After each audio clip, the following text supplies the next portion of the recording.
mbokk yi ñu ngi leen di nuyu amaan nañ mbégte lool dikkaate yéen ci xibaaru météo yi tey ji talaata ñaar fukki fan ci weeru février mu nekk tam bis bu mag ñuy ganale suñu gaynde ci ndam lu rëy li nga xam ni gagné nañ ko ñuy remercier encore di leen féliciter ci turu ANACIM bi yëpp bu ñu ñëwee ci loolu nag ñu ñëw ci li gën a fës ci xibaaru météo yi maanaam ay sedd boo xam mi ngi ñëwaat ndànk-ndànk loolu nag ànd ak guusaay ak niir yu takku yoo xam sax mën na ànd ak ay taw yu xaw a yem par yenn saay ndax sedd bi nga xam am nañ ko fan yi moom moo koy waral ñu xool lan nataalu niir ci Afrique sowu jant lan la ñuy jox asamaan soo xam dina niis lool guddi gi naam du amee niir mais bu ñu demee ba ci fajar gi jëm ëllëg na commencé am ay niir yooyu na jógee géej daal di wàlli dugg ci réew mi bu baax daal di làq jant bi lu bëri daal di ay joxe ay niir yu takku par yenn saay niir yoo xam nag par yenn saay mën nañu am ay taw yu xaw a yem nañ ci ñëw bu ci kanamee pour xool nag tey ji ci guddi jëm ci ëllëg ci wàllu seddu guddi gi fi muy gën a fesee mooy diggante Louga ak Podor foofu na am fukki degré ak ñett foofu na sedd lool fii gën a xaw a yem nag ñàkk ab sedd fu mel ni fële ca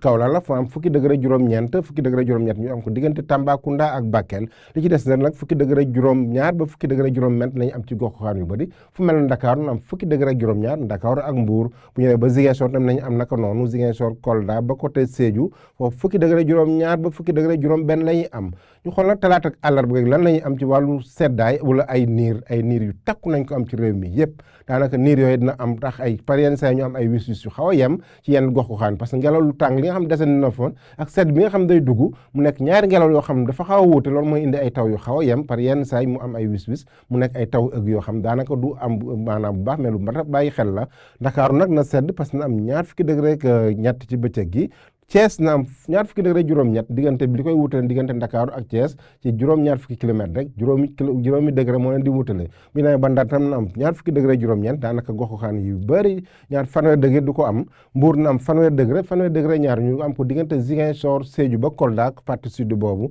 mais fii gën a xaw a manqué ab seddaay rek Kaffrine la ci capitale Ndoukoumane bi foofu na am fanweer degré ñaar ñu am ko diggante Tambacounda ak Kédougou tam na am ay niir yu takku foofu fanweer degré ñett la ñu am ñaar fukki degré juróom-ñeent ñu am ko fële ca Bakel ñaar fukki degré juróom-ñett ñu am ko Matam ak asamaan su niis côté Podor côté boobu yëpp asamaan si dina fa niis loolu donc mbokk yi loolu la ñu indiloon tey ay niir yu takku nañ ko am ci gox-goxaan yu bëri loolu nag ànd nag sedd boo xam wàññeeku na bu baax donc mbokk yi loolu la ñu indiloon tey mais bu leen fàtte suñu plateforme YouTube Twitter ak page ANACIM pour information yi ñu gën a ràññale ñu ngi leen jox dig daje ba suba ak jàmm wasalaam